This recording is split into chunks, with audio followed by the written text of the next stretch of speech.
Hai guys, sebelum mulai saya mau disclaimer dulu bahwa LIND Indonesia bukan kanal influencer yang biasa ngebahas misalnya gosip atau kontroversi.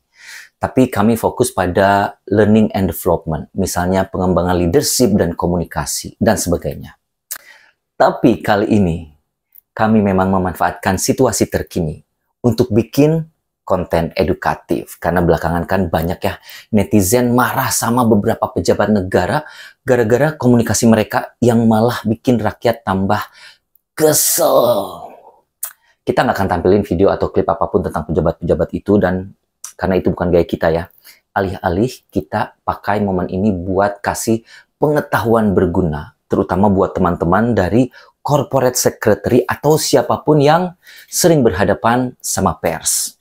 Hari ini kita bahas ya, apakah Indonesian politician perlu professional media training, atau lebih tepatnya tips komunikasi di depan media yang bisa dipakai sama siapa aja. Kenapa sih topik ini penting? Karena di Indonesia, pejabat atau pemimpin sering jadi sorotan media. Satu kalimat salah bisa viral dan bikin opini publik bergeser.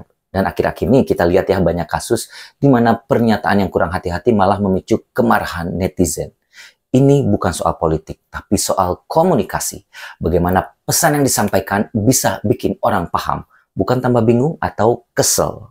Nah, buat corporate secretary ini tuh mirip banget. Kamu harus handle press release, interview, PR di saat krisis. Nah, kalau gap antara apa yang dibilang sama apa yang dirasain sama audiens itu lebar banget, ya akan jadi boomerang buat kita. Nah, hari ini kita akan fokus ke 4 aspek kunci, yaitu clarity, empathy, narration, control, dan body language. Sekali lagi ya, this is not only for politician, but for everyone who wants their communication to be more effective in front of camera or microphone. Pertama ya, clarity dulu. Kejelasan. Ini dasar banget dong.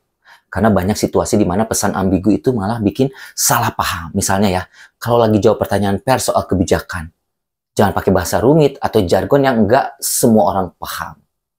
Alih-alih bilang misalnya, kita akan implementasikan paradigm shift. Susah ya, mendingan bilang, kami akan ubah cara kerja supaya lebih efisien buat masyarakat. Kenapa? Karena clarity itu bikin audiens percaya. Nggak ada ruang buat spekulasi. Dan buat corporate secretary ini tuh penting saat rilis berita perusahaan. Pastikan setiap kalimat itu clear, singkat, dan langsung ke poinnya. Kamu bisa latih ini dengan cara bicara depan cermin, kemudian tanyakan pada diri sendiri, barusan gue mudah dipahami nggak ya? Kedua, empathy. Dan ini tuh sering dilupain. Saat berbicara ke pers, ingat, audiens kita adalah rakyat atau stakeholders yang mungkin lagi frustrated. Tunjukin kita itu paham perasaan mereka. Contoh ya, kalau ada isu sensitif kayak kenaikan harga gitu, jangan langsung bela kebijakan, tapi mulai dulu dengan misalnya, kami paham ini berat buat masyarakat dan kami sedang cari solusi terbaik. Nah, ini tuh bikin orang ngerasa didengar, bukan diabaikan.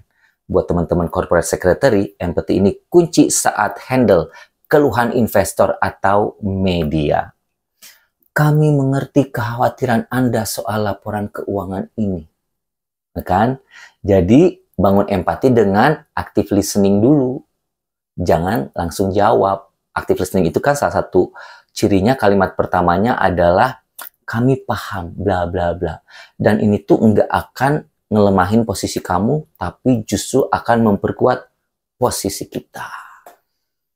Aspek ketiga itu narration control. Jadi kontrol narasi. Jangan biarin pertanyaan pers atau opini publik itu ngarahin cerita kita. Kita yang pegang kendali. Contoh ya, kalau ditanya soal kontroversi, jawab dengan fakta dan arahkan ke solusi. Misalnya, benar ada isu itu, tapi kami sudah ambil langkah ini untuk perbaiki. Dan inilah rencana kita ke depan. Nah, itu tuh untuk ngehindarin jebakan, dan itu bisa membuat narasi selalu positif. Untuk corporate secretary ini tuh vital banget saat press conference. Siapin key message dan bridge ke setiap poin kamu. Gitu. Jadi bridgingnya harus disiapin, key message disiapin, poin-poinnya disiapin. Jadi latihan coba role play sama tim ya, simulasikan pertanyaan sulit dan latih jawaban yang tetap on brand. Nah, terakhir ya, body language, bahasa tubuh. Ini sering underestimated, tapi kan kita tahu ya, Albert Mehrabian, sebagian besar komunikasi kita itu adalah non-verbal yang paling paling mudah diterima gitu. Di depan kamera jangan gelisah atau jangan sampai menghindari kontak mata karena itu kelihatan nggak percaya diri. Contoh ya, saat jawab pertanyaan kritis, berdiri tegap, tatap kamera dan gunakan gestur tangan yang mendukung. Kayak mungkin misalnya, kami sedang kerjain ini. Kan? Itu bikin audiens percaya. Buat teman-teman corporate secretary, body language ini penting untuk interview TV atau Zoom. Senyumlah yang tulus, posturnya terbuka, dan tipsnya adalah rekam diri Anda, kemudian analisis, barusan gue gelisah nggak sih? Terus kontak mata gue barusan oke nggak sih? So, tadi 4 ya.